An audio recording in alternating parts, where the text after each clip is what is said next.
Good morning, Mr. Kurtz. This is Darnell from Porsche of Ocala. I just want to give you some information on at least one of the Macans that we have here in stock. Just to show you a quick walk around. I'll also send you some more information in a link. But this one here is in rhodium silver metallic. It's a gorgeous car. This one is the standard Macan. It has the 4-cylinder turbocharged engine. Produces 252 horsepower and 273 pound-foot of torque. I just want to go maybe some of the standard options as well as additional options that you can get on the Macan. So what's really nice about the Porsche SUVs is if you look directly in the front, you have vents that open and close on their own in the front grille, and that's actually to help improve the performance of the vehicle. Once you pop the hood, you can actually see how it works, because air will be traveling through channels in the hood and go directly into your intake system. In 2017, it became standard that the Macans come with a backup camera and parking sensors. You do have xenon headlights with 4-point LEDs for daytime running lights. When you get over to the side here, you have your side blades. The side blade on this car is in matte black, but you can get it painted in a color, or you can get it in carbon fiber.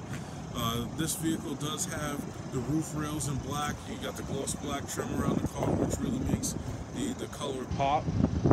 The Macan is the first vehicle to actually have the 3D design taillights with Porsche. So the good thing about these lights is they really pop out when you're hitting the brakes, and for people behind you. You get your 2 exhaust tips in the back. Give a very sporty look. And the Macan has kind of a slope design. It looks like a raised up coupe as opposed to an SUV, and it drives like it as well.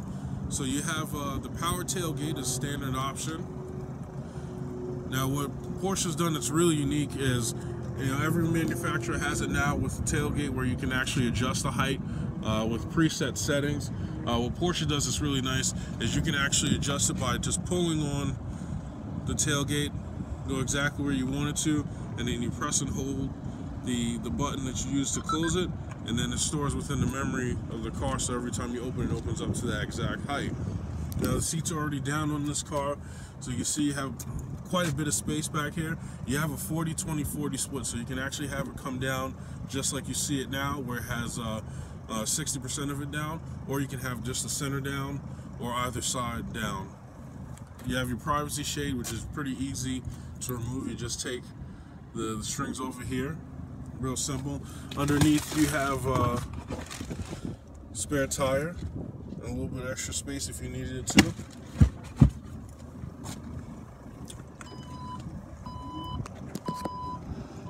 Now let's go take a close look at the back seat. The interior is agate gray. It's a pretty unique interior. It's gray but has a slight brownish tint to it, so it kind of has a real elegant feel to it. It's a very popular interior option. Let's go up front and I can show you some of the equipment that this car has. Seeing as we're by the door, we'll start here. You have the lane change assist, so you know the lane change assist is active when you press that button and it's lit up. Now I'm going to press it just to deactivate it, and then reactivate it so you can see the light come on. So when someone's in your blind spot using the radar system that's in the back of the car, it's going to alert you by flashing that light, and you can actually control the intensity of the light through the TFT display, which I'll show you in a second. You do have all your controls necessary on the door. There's a bottom button. A lot of people don't know, but you can actually open and close the hatch using that button there. Let's go inside. You have the multi-function steering wheel taken straight from the 918 Spider. So let's get a good look at that. Very sporty looking. On the left side you have your volume control, the button to answer the phone, and then you have this diamond shaped button, which I'll explain in a second. Then on the right side you have the button to hang up the phone, your back button, and then you have the roller so you can scroll through the menu and the TFT as well as select items. So this diamond button, the purpose of it is to have shortcuts to certain options. So typically when we get the vehicles in, it's set so that it switches between media options, but you can program it. I played around with it a little bit, and you can go as far as, you know, deactivating your automatic start and stop while pressing that button, so you don't actually have to reach towards the center console. But even then, it wouldn't be that far of a reach, because as you can see, Porsche has their center consoles pretty raised up, so it's a very short distance from the steering wheel to the controls, as well as from the steering wheel to the radio. And as you know, you probably noticed the menu just popped up just now. It has a proximity sensor, so when your hands get close to the radio, the menu pops up. It's a very nice display. Porsche's upgraded it for 2017. The ones in 2016 were great. They just made slight improvements, made it a little easier to navigate through. So all your controls are laid out here. With the Macan, it's one of few SUVs, actually it's probably the only SUV that is getting a double clutch transmission. So you're getting pretty much the same transmission you're going to get in a 911 or a Cayman. So everything's laid out for you. This has the heated seats. You have your sport button, which is standard. That'll change the throttle response as well as the shift patterns for the car.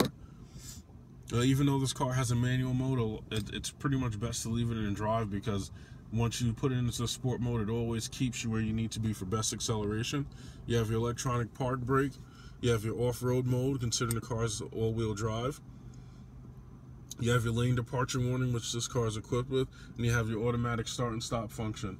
The automatic start and stop, if you come to a light, the car will shut down the engine to conserve fuel. And then lastly, I'll show you the wonderful TFT display. This is probably one of the best things that Porsche's added to their vehicles over the years, because it just makes life so much easier. Your hand's already on the steering wheel. You use your thumb to scroll through a little menu. You have your regular menu here, your audio, so you can look at your presets as well as different stations. You have your phone option, so you can have access to your contacts and actually call out from this menu as well as your previous calls. You have your map, so it doesn't show the exact information, but you have settings for the map here. So once you push the button in, that's how you would select an item. So let's go to, you see you have auto zoom and then the 3D map, or you can have it north facing up. So you can have the map set up whichever way you like, or you can manually zoom so you can zoom out and view a wider range. So you go down to the navigation option, which will have your previous destinations and your turn-by-turn directions when you're using your navigation. You have your trip computer, tire pressure all around the car, your torque distribution, again, all-wheel drive. It shows how the power is being used in the car. And then back to the regular vehicle menu.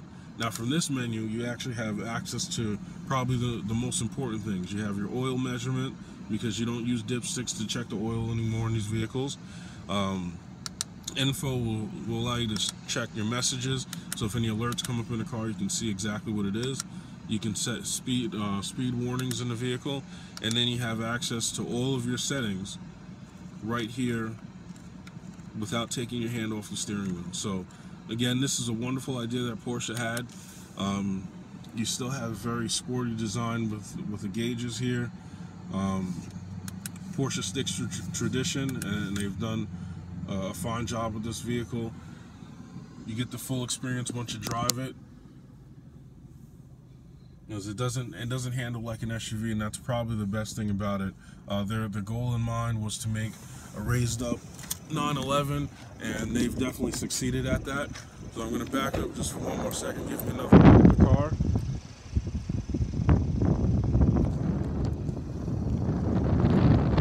And then I'll send you some more information on this vehicle shortly.